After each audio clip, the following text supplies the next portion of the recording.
So last videos में हमने एक शर्ट बनाई, उसके बाद उसको फिनिशिंग भी थी, नेकलाइन बनाई और ये कुछ हैम वर्क किया हमने। उसके बाद हमने ग्राफिक्स भी ऐड कर दिया। सो अब बारी आती है रेंडरिंग की। रेंडरिंग मतलब फाइनल इसको एक्सपोर्ट हम इमेजेस में कैसे कर सकते हैं अपने 3D मॉडल को।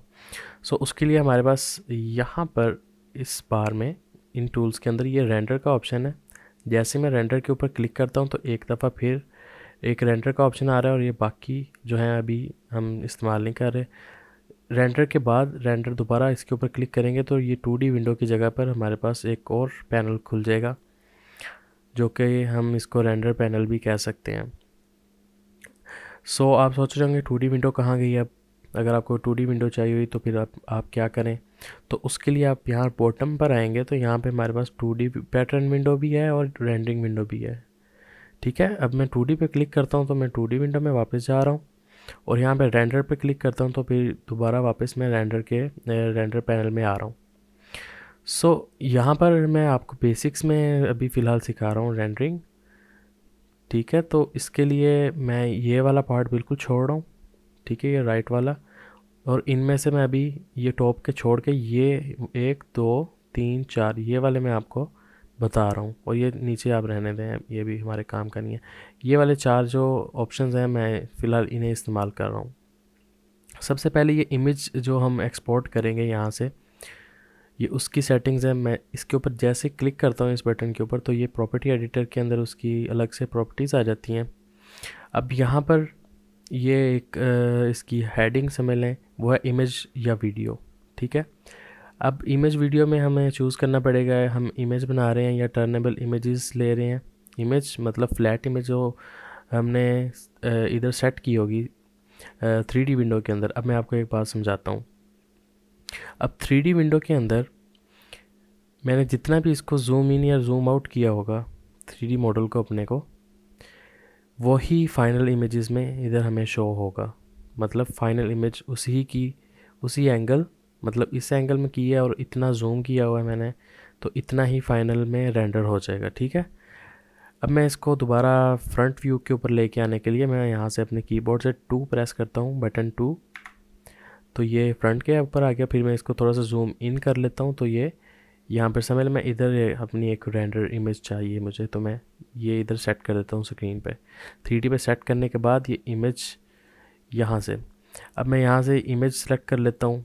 यहाँ पे टर्नेबल इमेजेस भी हैं, मतलब फ्रंट साइड बैक हर तरफ से, मतलब इमेजेस अगर हम बनाना चाहें तो हम ये इस्तेमाल कर सकते हैं। एनिमेशन जो है वो एडवांस लेवल पे देखेंगे हम, अभी नहीं देख रहे। इमेज मतलब एक इमेज एट अ टाइम। ठीक है, जो हमने इधर सेट कर दी स्क्रीन के ऊपर वही इमेज आएगी। अब टर्नेबल इमेजेस मतलब ये ऑटोमेटिकली टर्न होती जाएगी, हम जैसे सेटिंग्स चेंज करेंगे तो ये वहाँ से पिक्चर्स लेती रहेगी और वो फाइनल रेंडर कर देगी। ठीक है, अब ये इमेज तो आपको समझ आ गई ना कि फ्लैट इमेज है। ठीक है, अब टर्नेबल इमेज मैंने आपको अभी समझाया, तो उसके अंदर हमारे पास यहाँ पे सेटिंग्स हैं, जो कि फर्स्ट जो कलर वे सेटिंग आ रही है ये हमारे पास टर्नेबल में भी आ रही है और ये फ्लैट इमेज में भी आ रही है, ये देखें कलर वे। ठीक है, तो मैं टर्नेबल में अभी फ़िलहाल जाता हूँ, यहाँ पे कलर वे है, या आप करंट ही रहने दें फ़िलहाल। ठीक है, और जो भी मैं आपको सेटिंग्स बता रहा हूँ आप बिल्कुल एज इट इज़ रख के अपनी जो आपने गारमेंट तैयार की होगी, चाहे आपने शर्ट तैयार जो भी तैयार की है, वो आप एक्सपोर्ट कर दें, मतलब रेंडर कर दें यहाँ से। अब इमेज काउंट, ठीक है, मतलब कितने इमेजेस आपको चाहिए। जैसे मैं इधर क्लिक करता हूँ तो हमारे पास बहुत सारे ऑप्शंस आ जाते हैं, या कस्टम भी रख सकते हैं हम। और ये कुछ प्रीसेट्स में हमारे पास पड़ी हैं 2 4 8 16 32 इतनी इमेजेस हम इसकी ले सकते हैं। तो लेट्स सपोज़ मैं यहाँ पे 64 पे क्लिक कर देता हूँ। तो ये एक्चुअल में करेगा क्या, एक पिक्चर ये यहाँ से लेगा फ्रंट से और फिर दोबारा ऐसे घूम के वापस आने तक ये 64 इमेजेस मतलब लेगा। अब कौन से एंगल पे लेगा ये अब सॉफ्टवेयर को पता है। अगर आप मैं आपको और मज़ीद समझाने के लिए बताऊँ, अगर हम इसको 4 पे कर देते हैं तो एक्चुअल में ये ऐसे करेगा। इमेज नंबर 1 ऐसे होगी, इमेज नंबर 2 ऐसे होगी, 3 और ये 4 ऐसे होगा। ठीक है, और ऐसे ही जैसे हम ये इमेजेस बढ़ाते जाएंगे तो वो उसके अंदर जो बाकी फ्रेम्स हैं वो ऐड करता जाएगा, बाकी व्यू व्यू जो है इसका हमारे गारमेंट का। ठीक है, अब उसके बाद रोटेशन एंगल ये हमने 360 ही रहने देना है, और रोटेशन एक्सेस ये आपने बिल्कुल सेंटर ही रहने देना है। ठीक है, डायरेक्शन आप जो मर्ज़ी चूज़ कर लें, मतलब ये ऑर्डर है मतलब इसका रेंडरिंग का कि वो एंड क्लॉकवाइज या एंड काउंटर क्लॉकवाइज कहाँ से स्टार्ट और कहाँ पे एंड हो। ठीक है, वो आप जो मर्ज़ी सेलेक्ट कर लें। अब ये आपने अनचेक्ड ही रहने देना है जितनी देर तक आप टर्नेबल इमेजेस या फ्लैट इमेज अकेली बना रहे हैं।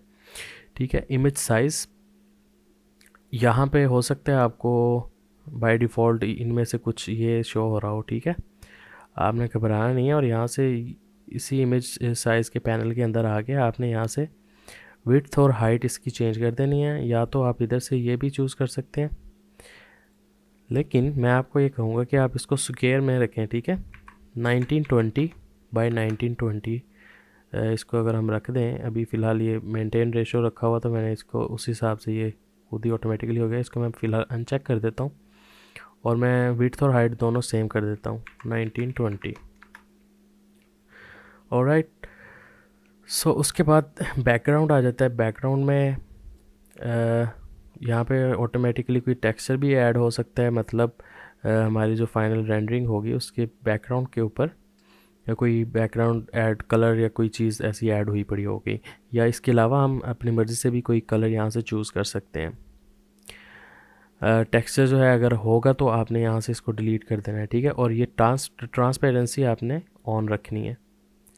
ठीक है, और उसके बाद ये आप बिल्कुल इसको अनचेक रहने दें। ठीक है, और अब हमारे पास आ रहा है सेव। अब सेव में आता है फाइल नेम, ये आप बिल्कुल सेम रहने देंगे। फाइल पाथ जो है वो आप यहाँ से क्लिक करके फाइल पाथ चूज़ कर सकते हैं जहाँ पे आप उसको एक्सपोर्ट करना चाहते हैं, मतलब रेंडरिंग फाइनल रेंडर को एक्सपोर्ट करना चाहते हैं। अब इमेज फॉर्मेट हमें पीएनजी चाहिए, क्योंकि हम यहाँ पे ट्रांसपेरेंसी रख रहे हैं, मतलब सिर्फ हमारी मेन इमेज प्रोडक्ट उस इमेज के अंदर शो होगी, तो बाकी बैकग्राउंड जो होगा वो ट्रांसपेरेंट होगा। ठीक है, उसके लिए हमें पीएनजी ही सिलेक्ट करना पड़ेगा। सो इसको आप अनचेक्ड ही रहने दें। ठीक है, ये आप ज़रा देख लें, यहाँ पे पॉज करके आप अपनी सेटिंग्स सेम ये रख सकते हैं। ठीक है, टर्नेबल इमेजेस के बगैर आप अलावा आप यहाँ पे सिंपल इमेज रख के ये सारी सेटिंग्स जो हैं आप बिल्कुल कॉपी पेस्ट कर सकते हैं अपने क्लो 3D के अंदर। अब उसके बाद ये हमने देख लिया। इसके बाद हमारे पास है कैमरा सेटिंग्स। ये मैं बिल्कुल अभी फ़िलहाल नहीं करवा रहा आपको, ये जो आप बाय डिफ़ॉल्ट जो भी मतलब यहाँ पे हम सेलेक्ट करेंगे वही फाइनल रेंडर हो जाएगा। अब यहाँ पे आ जाता है लाइट्स। मैंने लाइट्स पे क्लिक किया तो ये कुछ लाइट्स के प्रीसेट्स आ गए हमारे पास, मतलब इसकी प्रॉपर्टीज़ आ गई। अब यहाँ पे प्रीसेट्स के अंदर यहाँ पे ये बहुत सारे प्रीसेट्स हैं, इनमें से जिसके ऊपर भी आप हावर ओवर करेंगे तो ये साइड पे आपको उसका एक बता देगा कि ये किस तरीके से ये लाइट्स दिखती हैं। ठीक है, तो मैं यहाँ से ये स्टूडियो व्यूट सेलेक्ट कर लेता हूँ, तो ये ऑटोमेटिकली इधर आ गई। तो बाकी ये सारी चीज़ें ये ऑटोमेटिकली हमने प्रीसेट से ली हैं, तो ये प्रीसेट की जो सेटिंग्स है वो इधर आ गई। ठीक है, आप भी ये वाला प्रीसेट इस्तेमाल कर सकते हैं। अब लाइट्स के बाद यहाँ पे हमारे पास सबसे मेन जो है वो आ रही है रेंडर सेटिंग। ठीक है, अब रेंडर पैनल के अंदर रेंडर की सेटिंग्स के अंदर हमारे पास आ रहा है इंजन। इंजन में आपने यहाँ से जीपीयू कोडा सेलेक्ट करना है। ठीक है, यही सिलेक्ट करना है आपने। बाय डिफ़ॉल्ट आपके पास ये सीपीयू सिंपल यही होगा, आपने इसको चेंज करना है जीपीयू कोडा के साथ। ठीक है, अब सीपीयू सपोर्टिंग, अगर आप इधर रेंडर कर रहे हैं अपने प्रोजेक्ट को और आप कोई मल्टीटास्किंग करना चाहते हैं, उसके लिए आप इसको अनचेक भी कर सकते हैं ताकि आपका सीपीयू कहीं और भी इस्तेमाल हो सके। ठीक है, अगर आप चेक कर देंगे तो फिर सीपीयू भी पावर सारी इधर ही लगाएगा, मतलब हमारी फाइनल रेंडर के अंदर। और उसके बाद आ जाता है लो जीपी प्रायोरिटी। तो अगर आप मल्टीटास्किंग करना चाहते हैं तो फिर आप इसको चेक कर देंगे तो हमारा जीपीयू कहीं और भी इस्तेमाल होता रहेगा और इसके साथ साथ इधर भी होता रहेगा। ठीक है, अब उसके बाद यहाँ पे आ जाता है फिनिशिंग कंडीशंस। अब नॉइस थ्रेशोल्ड है जो ये आप ना, मेरे ख्याल में आप बाय डिफ़ॉल्ट को रहने दें, आप 0.020 ये आप अपने प्रोजेक्ट के अंदर सेट कर सकते हैं। और ये maximum render time in minutes. अब ये जो है ना, ये आपने अपने मर्ज़ी के हिसाब से सिलेक्ट करना है। उसके लिए हमें मैटर करेगा ये वाली सेटिंग कि हमने कौन सी इमेज, मतलब मैं इधर आया हूँ अभी, तो इमेज प्रॉपर्टीज़, हमें इमेज का साइज़, रेजोल्यूशन क्या है, उस हिसाब से अगर रेजोल्यूशन इससे भी आप ज़्यादा करेंगे तो ऑब्वियसली उसको रेंडर टाइम जो है वो ज़्यादा लगेगा। अब इन सेटिंग्स के ऊपर मैं 2 मिनट्स भी अगर कर दूँ तो काफ़ी होगा एक इमेज के लिए, ठीक है। मतलब कि एक इमेज को रेंडर करने के लिए मैक्सिमम 2 मिनट लेगा ये सॉफ्टवेयर, ठीक है। अब ये जो है बाकी चीज़ें आप बिल्कुल ऐसे ही रहने दें इनको। अच्छा, अब ये क्वालिटी जो है ना, यहाँ पे आप मीडियम रहने दें अगर आपका लो एंड पीसी है, ठीक है। या फिर आप कुछ पुराने मतलब लेटेस्ट लैपटॉप या लेटेस्ट कंप्यूटर के ऊपर काम नहीं कर रहे, या आपके कंप्यूटर के अंदर जीपीयू तगड़ा नहीं है, ठीक है। लेकिन जिनके पास है वो हाई के ऊपर या वेरी हाई के ऊपर भी रख सकते हैं, ठीक है। बाकी जो है वो बाय डिफ़ॉल्ट जो कुछ भी होगा आपने उसको रहने देना है, सही है। आपने ये सेटिंग्स भी यहाँ पे पॉज करके अपने पास रख लेनी है, ये रेंडर ये वाली सेटिंग्स। चलें, अब मैं आ जाता हूँ ये जो पहले 3 बटन्स हैं हमारे पास, इनके ऊपर हमने सेटिंग्स अपनी कर ली, मतलब यहाँ से इमेज की भी सेटिंग कर ली और लाइट्स की भी और ये रेंडर, फाइनल रेंडर की भी, ठीक है। अब हमारे पास ये है 3 ऑप्शंस हैं, इनमें से पहला है इंटरैक्टिव रेंडर, ठीक है। इसका मतलब यह है जैसे मैं इस बटन को प्रेस करूँगा या मैं इस एरिया के अंदर कहीं पे भी बटन कहीं पे भी क्लिक करूँगा तो एक इंटरैक्टिव विंडो या इंटरैक्टिव रेंडर स्टार्ट हो जाएगी। मतलब वो रेंडर सेव तो नहीं होगी कहीं पे, लेकिन वो रियल टाइम में हमें जो कुछ हम इधर कर रहे होंगे वो इधर साथ साथ शो करवाती रहेगी। चलो मैं अब आपको इंटरैक्टिव विंडो या इंटरैक्टिव रेंडर स्टार्ट करके दिखाता हूँ। मैं यहाँ पे क्लिक करने लगा हूँ। ये देखिए, मैंने इंटरैक्टिव विंडो पे क्लिक किया तो ये जो हमारी शर्ट इधर नज़र आ रही है वही यहाँ पे रेंडर होना शुरू हो गई है। अब मैं जैसे इसका एंगल चेंज करूँगा तो ये रियल टाइम में इधर भी चेंज हो जाएगा।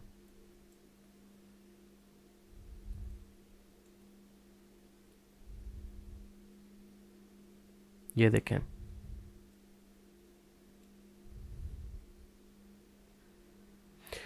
एक्चुअल में ऐसा आप करके ये देख सकते हैं कि आपने जो भी मटेरियल वगैरह दिया है इसको या कलर दिया है वो फाइनल रेंडर के अंदर किस तरीके से दिखेगा, वो आप देखने के लिए ये इंटरेक्टिव विंडो का इस्तेमाल कर सकते हैं, ठीक है।